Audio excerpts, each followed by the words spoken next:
یہ لکھا ہے کہ حضرت عمر فاروق رضی اللہ تعالیٰ عنہ کے دور میں بھی کس طرح کا واقعہ پیش آیا۔ ایک نوجوان تھا، حسین و جمیل تھا، اللہ نے حسن عطا کر رکھا تھا بڑا۔ اس نے جب بھی نماز پڑھنے کے لیے آنا نا تو راستے میں ایک عورت تھی، اس کی نظر پڑتی، اور یہ کہا گیا ہے کہ جو نظر ہے یہ شیطان کے تیروں میں سے ایک تیر ہے حضرت۔ اسی لیے تو حضرت جی نظریں جھکا کے چلنے کا حکم دیا گیا ہے، کیونکہ جو نظر ہے یہ شیطان کے تیروں میں سے ایک تیر ہے حضرت جی۔ پڑھ تو یہ ایک دفعہ جاتی ہے لیکن کتنی دنوں تک حضرت اس نظر کا جو اثر ہے وہ دل سے نہیں جاتا۔ اپنی نظریں بڑی سنبھالو، اپنی نظریں بڑی سنبھالو۔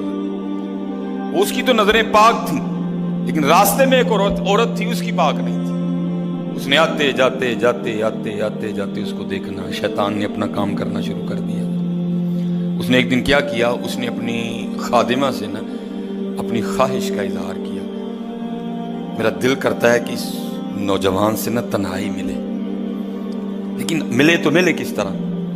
وہ جو خادمہ تھی ذرا پکی عمر کی تھی، اس نے کہا یہ تو کوئی مشکل کام نہیں ہے، آج ہی رات کو بات بنا دیتی۔ وہ جب عشاء پڑھ کے وہ نوجوان مسجد سے نکلا نا، وہ خادمہ راستے میں کھڑی ہو گئی، اس کو روک لیا، اس کو 2-3 احادیث سنائی، 2-3 آیات مبارکہ سنائی کسی کے کام آنے کے حوالے سے۔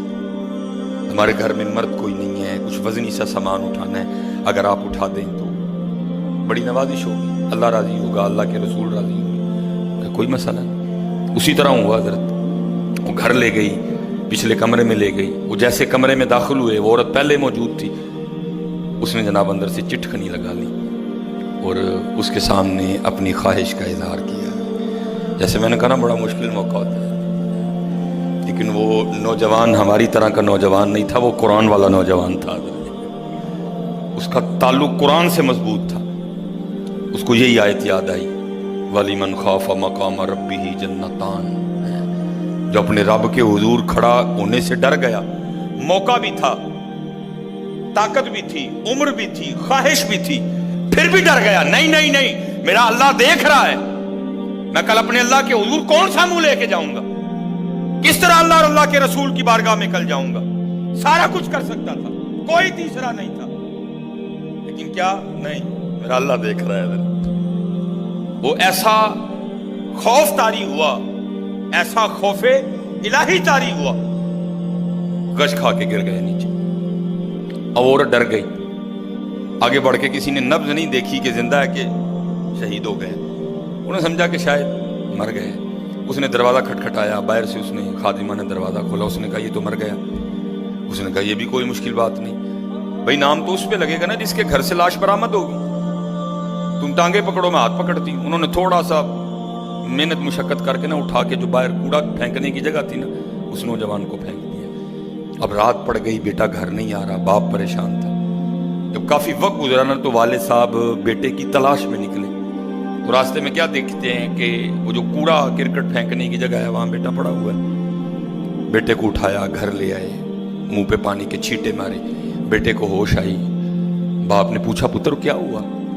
وہ بیٹے نے پھر سنانا شروع کیا۔ جب پھر وہاں پہنچا نا تو اس عورت نے مجھے دعوت زنا دی، تو پہلے تو خوف الہی کی وجہ سے بے ہوش ہوا تھا، اس بار اتنا خوف الہی نے غلبہ کیا کہ واقعی روح پرواز کر گئی ہے۔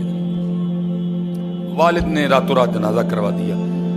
صبح والد صاحب فجر کی نماز کی جماعت میں شریک نہیں ہو سکے۔ جب نماز سے فارغ ہوئے نا تو امیر المومنین حضرت سیدنا عمر بن خطاب رضی اللہ تعالیٰ نے پوچھا بھائی وہ آج ہمارا فلاں مقتدی کیوں نہیں آیا؟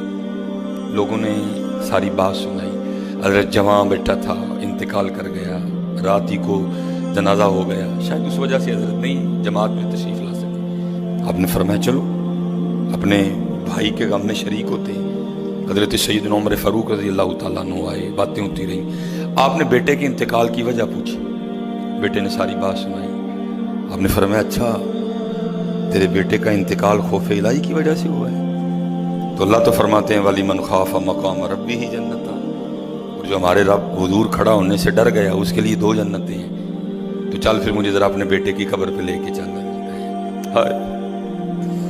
لکھا ہے حضرت عمر فاروق اب اس کے بیٹے کی قبر پہ تشریف لے، اس کی قبر پہ کھڑے ہو کے اس نوجوان کو باہر سے مخاطب کر کے فرماتے ہیں، اللہ فرماتے ہیں وَلِمَنْ خَافَ مَقَامَ رَبِّهِ جَنَّتَانِ، اور جو اپنے رب کے حضور کھڑا ہونے سے ڈر گیا اس کے لیے 2 جنتیں ہیں۔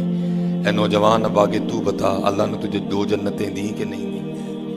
تو لکھا ہے قبر سے جواب آتا ہے امیر المومنین رب سچا، رب کا رسول سچا، رب کا قرآن سچا، میں جیسے ہی قبر میں آؤں اللہ نے مجھے 2 جنتیں عطا کر دی ہیں۔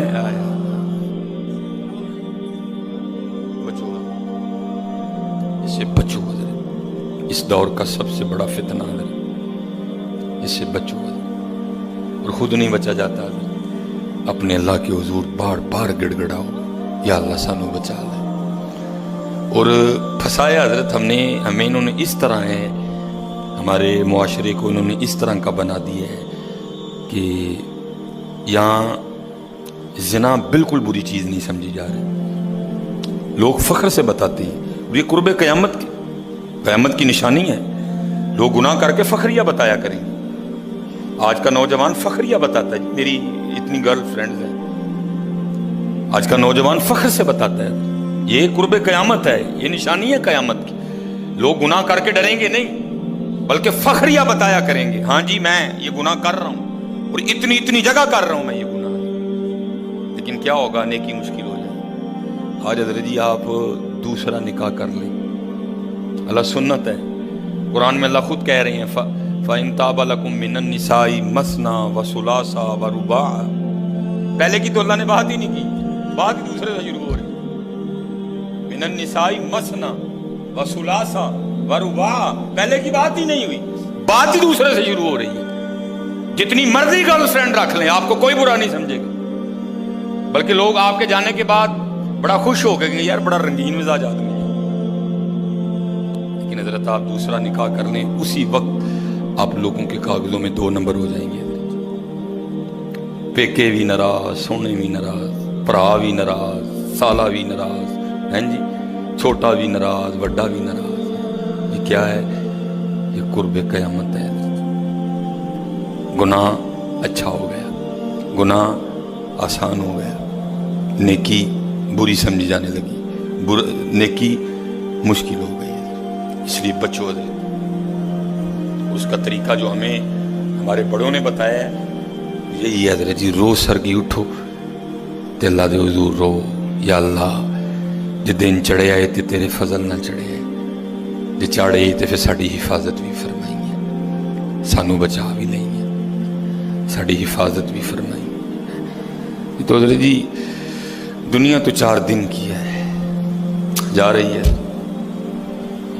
کالے وال مسافر ہوئے چٹیاں ڈیرے لائے، کالے وال مسافر ہوئے چٹیاں ڈیرے لائے، ویکھ محمد بخشا موت سے نہیں آئے۔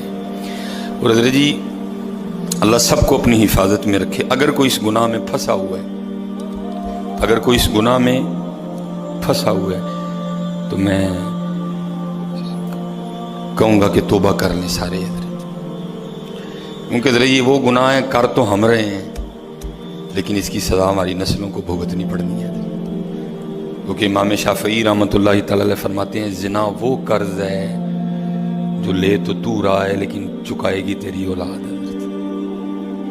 زنا وہ قرض ہے جو لے تو رہا ہے لیکن چکائے گی تیری اولاد۔